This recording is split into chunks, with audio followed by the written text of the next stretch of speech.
Welcome to happy to লার্নে সবাইকে স্বাগত। আজকে আমরা স্ট্রেংথ অফ মেটেরিয়াল একটা নতুন মডিউল স্টার্ট করতে যাচ্ছি। তো সেটা হলো অ্যানালাইসিস অফ ট্রাস। ঠিক আছে,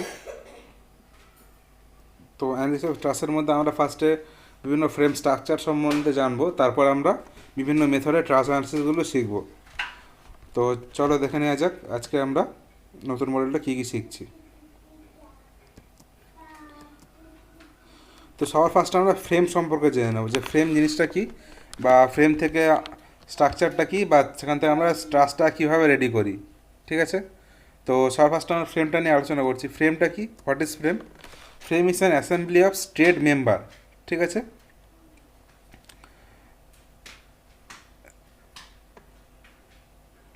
in pin joint at their ends that can withstand external loads without undergoing any geometrical distortion. তাহলে এটা কি, পিন জয়েন্ট দিয়ে জয়েন্ট করা একটা স্ট্রেট মেম্বারের অ্যাসেম্বলি, যেখানে কি হয়, যদি আমরা লোড অ্যাপ্লাই করি সেখানে কী হয়, কোনো জিওমেট্রিক্যাল ডিস্টরশন বা কোনো রকমের ডিফরমেশন সেখানে আসবে না। সেটা হচ্ছে কি, সেটা হচ্ছে আমার ফ্রেম। ঠিক আছে, তাহলে পিন জয়েন্ট দিয়ে জয়েন করা স্ট্রেট মেম্বার, যেখানে এক্সটার্নাল লোড দিলেও কোনো রকম সেখানে জিওমেট্রিক্যাল ডিস্টরশন আসবে না, সেটা হচ্ছে ফ্রেম। ঠিক আছে, এবারে classification of frame. Classification of ফ্রেমটা কি, কীভাবে ভাগ করতে পারি আমরা? নর্মালি আমরা ফ্রেমকে দুটোভাবে ভাগ করি, একটা হচ্ছে পারফেক্ট ফ্রেম, একটা হচ্ছে ইমপারফেক্ট ফ্রেম। ঠিক আছে, তো পারফেক্ট ফ্রেম আর ইমপারফেক্ট ফ্রেমটা কি? পারফেক্ট ফ্রেমটা হলো if a frame contains the least number of members required to prevent distortion of its shape when loaded is called perfect frame. মানে কি, একটা স্ট্রাকচার তার যদি সাফিসিয়েন্ট মেম্বার থাকে, ঠিক আছে, যে তাকে যদি লোড অ্যাপ্লাই করা হয়, সেই লোডের এগেনস্টে ডিফরমেশন যেটা হবে সেইটাকে রেজিস্ট করার জন্য যদি সাফিসিয়েন্ট মেম্বার তার মধ্যে থাকে, সেটাকে আমরা কি বলবো? Perfect frame. তাহলে পারফেক্ট ফ্রেম কোনটা? যে কোনো একটা স্ট্রাকচার যদি তার সাফিসিয়েন্ট মেম্বার থাকে এগেনস্ট দি লোড, মানে যে কোনো একটা লোড অ্যাপ্লাই করেছে কোনো একটা স্ট্রাকচারের উপরে, সেই লোডটাকে রেজিস্ট করার জন্য, মানে লোডটার ফলে যাতে কোনো ডিফরমেশন না হয় সেটা রেজিস্ট করার জন্য যতগুলো মেম্বার প্রয়োজন ততগুলো মেম্বার যদি থাকে, তাহলে আমরা সেটা কি বলবো? তাহলে সেটাকে আমরা বলছি পারফেক্ট ফ্রেম। ঠিক আছে, তাহলে এটাকে আমরা কীভাবে বলতে পারি? If the number of notes in a perfect frame is an, যদি এন হয় নাম্বার অফ নোটস, তাহলে আমরা সেটাই বলতে পারি কি, নাম্বার অফ মেম্বার কী হবে সেখানে? 2n-3। আমরা যদি ইকুয়েশন দিয়ে প্রকাশ করি এটাকে, যে যদি আমার নাম্বার অফ নোড বা জয়েন্ট যেগুলো সেগুলো যদি কি হয়, এন হয়, তাহলে আমরা কী বলতে পারি, নাম্বার অফ মেম্বার কী হবে? 2n-3। পারফেক্ট ফ্রেমের ক্ষেত্রে কন্ডিশনটা কি? 2n-3। এটা হলে কী হবে, সেই জিনিসটা পারফেক্ট ফ্রেম হবে। ঠিক আছে, অন্যভাবে আমরা কি বলতে পারি এই জিনিসটাকে? In other word, if M be the number of member, যদি এম হচ্ছে নাম্বার অফ মেম্বার হয় সেক্ষেত্রে কী হবে, আর জে যদি নাম্বার অফ জয়েন্ট হয়, মানে একটা স্ট্রাকচারের ফ্রেম স্ট্রাকচারে যদি জে হচ্ছে নাম্বার অফ জয়েন্ট হয় আর এম যদি নাম্বার অফ মেম্বার হয়, সেক্ষেত্রে কী হবে? M equals to 2j-3। ঠিক আছে, সেম জিনিস, এটা আমরা নোট দিয়ে বলছি, এটা আমরা মেম্বার আর জয়েন্ট দিয়ে বলছি। ঠিক আছে, সেক্ষেত্রে কী হচ্ছে আমার, এটা এম ইকুয়ালস টু 2j-3। ঠিক আছে, এটা গেল কি পারফেক্ট ফ্রেমের ক্ষেত্রে। তাহলে ইমপারফেক্ট ফ্রেমের ক্ষেত্রে এই জিনিসটা কী হবে? তো ইমপারফেক্ট ফ্রেমের ক্ষেত্রে কী হবে? ইমপারফেক্ট ফ্রেম কাকে বলছি? A frame that has lesser number of member than needed for it to be perfect is called imperfect frame. একটা ফ্রেমের যদি কি হয়, যে নাম্বার অফ মেম্বার যেটা রয়েছে সেটা যদি লেস হয়, কার ক্ষেত্রে? যতগুলো প্রয়োজন, মানে স্ট্যাটিক্যালি ডিটারমাইন হওয়ার জন্য বা লোডের এগেনস্টে রেজিস্ট করার জন্য যে কটা মেম্বার প্রয়োজন একটা ফ্রেমে, তার থেকে যদি কম থাকে তখন সেটা আমরা কী বলবো? Imperfect frame. ঠিক আছে, মানে ঠিক অপোজিটটা পারফেক্ট ফ্রেমে। এটাকে আমরা দুটোভাবে ভাগ করতে পারি, এটা কি, ডিফিসিয়েন্ট ফ্রেম আর রিডান্ডেন্ট ফ্রেম। ডিফিসিয়েন্ট ফ্রেম আর রিডান্ডেন্ট ফ্রেম। ডিফিসিয়েন্ট ফ্রেমটা কি? If the number of member is less than 2n-3, মানে যে কটা প্রয়োজন তার থেকে যদি কম হয়, the frame is called deficient frame. সেটা আমরা বলছি কি, ডিফিসিয়েন্ট ফ্রেম। তাই এই ইকুয়েশনটা কী হবে? তাহলে কী হবে, যে M less than 2j-3, M less than 2j-3, সেটা কী হয়ে যাবে? Deficient frame. এবারে সেম জিনিসটা যদি রিডান্ডেন্টের ক্ষেত্রে, রিডান্ডেন্ট কী হবে, if the number of member is greater than 2n-3, যদি এক্সট্রা মেম্বার সেখানে দেওয়া থাকে সেটা আমরা বললো কি রিডান্ডেন্ট ফ্রেম। সেটাও কিন্তু ইনপারফেক্ট ফ্রেম, সেটা কিন্তু পারফেক্ট ফ্রেম নয়, কারণ যে কটা তার প্রয়োজন মেম্বার লোডকে রেজিস্ট করার জন্য তার থেকে বেশি মেম্বার আছে, তাহলে সেটাকে আমরা কী বলবো, সেটা বলবো আমরা রিডান্ডেন্ট ফ্রেম। ঠিক আছে, সেক্ষেত্রে কী হবে, M is greater than 2j-3, same equation M is greater than 2j-3, এক্ষেত্রে কী হবে, 2j-3 থেকে এমটা বড় হবে, সেটা হবে কি রিডান্ডেন্ট ফ্রেম। ঠিক আছে, এখানে কিছু জিনিস আমার একটু জেনে রাখা উচিত, সেটা কি, the force in the member of a perfect frame can be found out by the application of principle of statics. মানে কি, কোনো একটা পারফেক্ট ফ্রেমে কী ফোর্স অ্যাপ্লাই হচ্ছে সেটা আমরা কীভাবে বের করি, application of principle of statics, মানে স্থিরাবস্থা থেকে, যে ফ্রেমটাকে স্থির রাখতে গেলে বা নর্মাল কন্ডিশনে রাখতে গেলে আমার কী প্রয়োজন, সেইখান থেকে আমরা তার ফোর্সগুলো বের করতে পারি। Hence the frame is also called statically determined frame. এটাকে আমরা কী বলতে পারি, পারফেক্ট ফ্রেমটা স্ট্যাটিক্যালি ডিটারমাইন্ড ফ্রেম। তার কারণ কি, কারণ কি স্ট্যাটিক কন্ডিশনে বা স্থির কন্ডিশনে সেটাকে আমরা ডিটারমাইন করছি ফোর্সগুলোকে, সেই জন্য আমরা এটা কী বলতে পারি, স্ট্যাটিক্যালি ডিটারমাইন্ড ফ্রেম। তাহলে পারফেক্ট ফ্রেমকে আমরা আরেকটা কী বলতে পারি, স্ট্যাটিক্যালি ডিটারমাইন্ড ফ্রেম।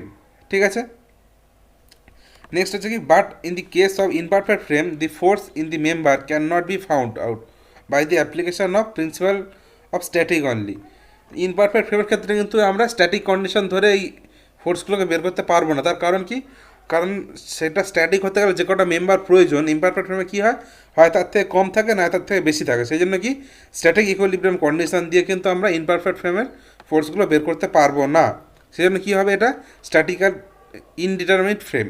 তাহলে পারফেক্ট ফ্রেমটা কী হলো, স্ট্যাটিক্যালি ডিটারমাইন্ড ফ্রেম, আর ইমপারফেক্ট ফ্রেমটা কী হলো, স্ট্যাটিক্যালি ইনডিটারমিনেট ফ্রেম। ঠিক আছে, আর স্ট্যাটিক কন্ডিশন দিয়ে আমরা দুটোর ফোর্স বের করতে পারবো না। এবারে ট্রাস যেটা বলছি আমরা, ট্রাসগুলো অ্যানালাইসিস করতে গেলে কিছু জিনিস আমাকে মাথায় রাখতে হয়। কী কী জিনিস মাথায় রাখতে হবে, in calculating the forces in the member of a plane truss the following assumptions are made. কিছু আমরা অ্যাজাম্পশন করে নিতে হয়। কি, ফার্স্ট হচ্ছে, all the number are in one plane, the member are connected at their ends by frictionless hinges. একই প্লেনে থাকবে প্রত্যেকটা মেম্বার, ট্রাসের যে মেম্বারগুলো বা ফ্রেমের যে মেম্বারগুলো একই প্লেনে থাকবে, আর কি হবে, প্রত্যেকটা কী থাকবে, হিঞ্চ দিয়ে জয়েন্ট থাকবে, মানে প্রত্যেকটা মেম্বারের সাথে হিঞ্চ দিয়ে জয়েন্ট থাকবে। নেক্সট পয়েন্ট কি, the loads are applied at the joints only. লোডগুলো কী হবে, জয়েন্টের উপরে অ্যাপ্লাই করা হবে। ঠিক আছে, আর কি, the force in the member are only axial so that member are in the either tension or compression. মানে লোড যেটা অ্যাপ্লাই করা হবে মেম্বারের উপরে সেটা কী হবে, অ্যাক্সিয়াল লোড হবে। তার মানে কি, হয় টেনশন লোড হবে না কম্প্রেসিভ লোড হবে, মানে একটা অ্যাক্সিসের উপরে লোডটা কাজ করবে। নেক্সট কী করতে হবে, self weight of the member is neglected. যদি মেম্বারটা কোনো সেলফ ওয়েট থাকে সেটা আমরা এখানে এই ট্রাস অ্যানালিসিসের ক্ষেত্রে সেটাকে কনসিডার করব না। নেক্সট কি, জয়েন্টস আর ট্রিটেড অ্যাজ পারফেক্টলি হিঞ্চ।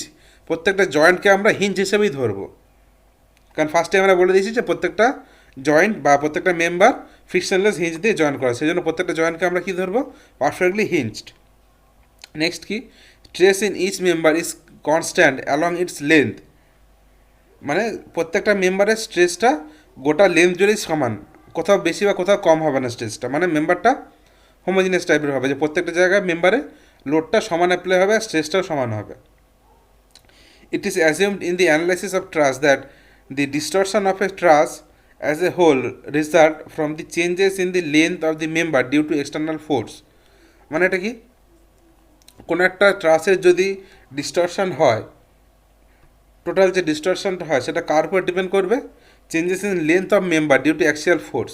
সেক্ষেত্রে কি, মেম্বারের লেন্থগুলো চেঞ্জ হয়ে যাবে। সেটা আমরা কীভাবে বুঝছি বা কীভাবে ডিটারমাইন করছি যে ট্রাসের ডিস্টরশন হচ্ছে, সেটা হচ্ছে টোটাল যে রেজাল্ট আসবে আমার অ্যানালাইসিসে সেটা আমরা কী দিয়ে বুঝতে পারছি, যে ট্রাসের যে মেম্বার আছে সেই মেম্বারগুলোর লেন্থগুলো চেঞ্জ হয়েছে ডিউ টু অ্যাক্সিয়াল ফোর্সের লেন্থ চেঞ্জ হয়েছে, সেটা দেখে আমরা তার ডিস্টরশনটা বুঝতে পারবো। তো এইগুলো হচ্ছে ট্রাস অ্যানালাইসিসের ক্ষেত্রে অ্যাজাম্পশন। তো আমরা অ্যানালাইসিসটা করবো কীভাবে, তার জন্য কিছু মেথড আমাকে জেনে নিতে হবে। ঠিক আছে, different methods of truss analysis. কী কী মেথড করছি, truss analysis only done to determine the reaction and forces in the member and also the determine the nature of force in such member। মানে ট্রাস আমরা কী করি, ট্রাস অ্যানালাইসিসের আন্ডারে আমরা যে ফোর্সগুলো অ্যাপ্লাই করা হচ্ছে সেই ফোর্সগুলো কি টাইপের ফোর্স, মানে সেখানে টেনসাইল হচ্ছে না কম্প্রেসিভ হচ্ছে, সেই ফোর্সগুলো করি। আর কি করি, সেই টোটাল ফোর্সটা টোটাল রিয়াকশানটা আমরা ডিটারমাইন করি ট্রান্সঅ্যালেশনের মাধ্যমে। ঠিক আছে, the force in the member of a simple truss can be determine by the following methods. এই মেথডগুলো দিয়ে আমরা অ্যানালিসিস করি। কী কী মেথড? ফার্স্ট হচ্ছে মেথড অফ জয়েন্ট, মানে যেহেতু আমরা আগেই বলেছি প্রত্যেকটা কেন হিঞ্জ জয়েন্ট হিসেবে ধরে দেবো, সেই হিঞ্জ জয়েন্ট ধরে আমরা কাজ করতে পারি প্রত্যেকটা ট্রাসের। ঠিক আছে, সেক্ষেত্রে ফার্স্ট মেথডটা কি? Method of joint. সেকেন্ড কি? Method of section. Method of সেকশনটা কি?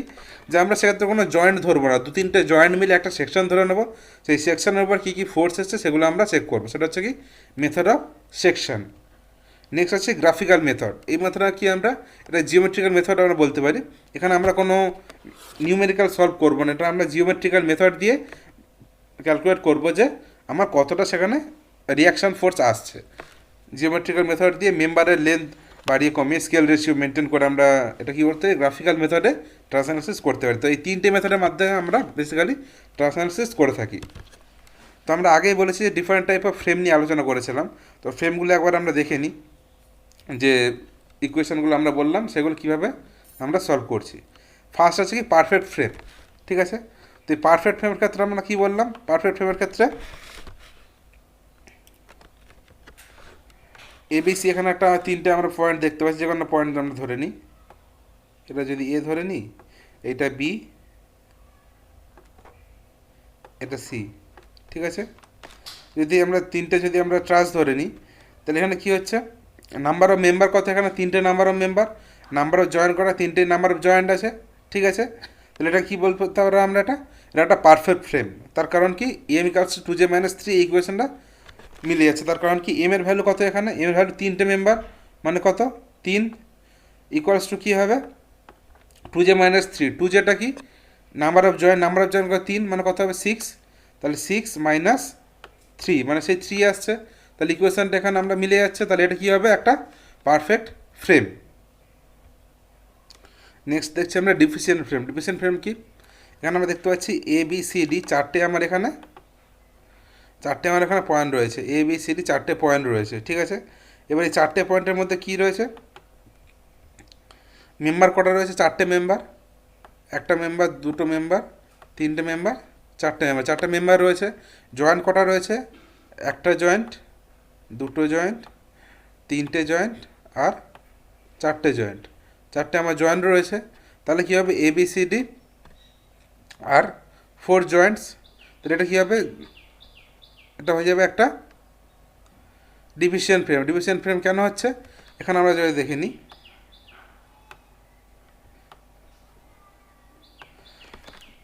এখানে যদি আমরা ইকুয়েশনটা দেখে নিই, এম কত? এখানে নাম্বার অফ মেম্বার 4 রয়েছে। ঠিক আছে, এখানে গ্রেটার দ্যান সাইন। কেন গ্রেটার দ্যান সাইন আসছে? 2j-3, এটা কী আসছে? 2j, 2 ইন্টু জে মানে 2 ইন্টু 4 মানে 8 -3, তাহলে এটা কত আসছে? 5। তাহলে এটা অবশ্যই 4-এর থেকে বেশি, তাহলে জন্য এটা কী হয়ে গেল? Deficient frame. নেক্সট কী আসছে? Redundant frame. রিডান্ডেন্ট ফ্রেমের ক্ষেত্রে কী আসছে? সিম্পলি সাপোর্টেড ট্রাস রয়েছে। মেম্বার কটা রয়েছে? 6টা মেম্বার, একটা, দুটো, তিনটে, চারটে, 5টা আর 6টা। 6টা মেম্বার রয়েছে। জয়েন্ট কটা রয়েছে? 4টে জয়েন্ট। ঠিক আছে, তাহলে এক্ষেত্রে কী হচ্ছে? 4টে জয়েন্ট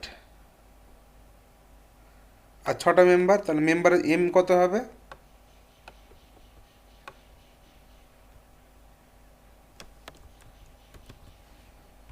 এখানে এম কত হচ্ছে? এম হচ্ছে 6, এম হচ্ছে আমার 6, আর নাম্বার অফ জয়েন্ট কত আছে? 4। তাহলে 6 থেকে আমরা কী বলতে পারি? এম হচ্ছে 6, এটা হচ্ছে কত? 2 ইন্টু 4 মানে 8 -3। তাহলে কোনটা বেশি এক্ষেত্রে? 6টা বেশি। 8 - 3 5। তাহলে এটা কী হয়ে গেল? একটা রিডান্ডেন্ট ফ্রেম। ঠিক আছে, তাহলে এইগুলো আমরা দেখে নিলাম 3 টাইপের ফ্রেম। একটা হচ্ছে সিম্পল পারফেক্ট ফ্রেম, একটা ডিফিসিয়েন্ট ফ্রেম, একটা রিডান্ডেন্ট ফ্রেম। আর এই দুটো টাইপের ফ্রেমকে আমরা কী বলতে পারি? এই দুটো টাইপের ফ্রেমকে আমরা একত্রে বলতে পারি ইমপারফেক্ট ফ্রেম। ঠিক আছে, তো এই গেল টোটাল আমার ফ্রেমের স্ট্রাকচার। ঠিক আছে, তো নেক্সট দিন আমরা ট্রাসের যে অ্যানালিসিসগুলো, যে তিনটে মেথড আমরা শুনলাম, যে method of joint, method of section আর গ্রাফিক্যাল মেথড, এই তিনটে মেথড সম্পর্কে আমরা নেক্সট দিন শিখব।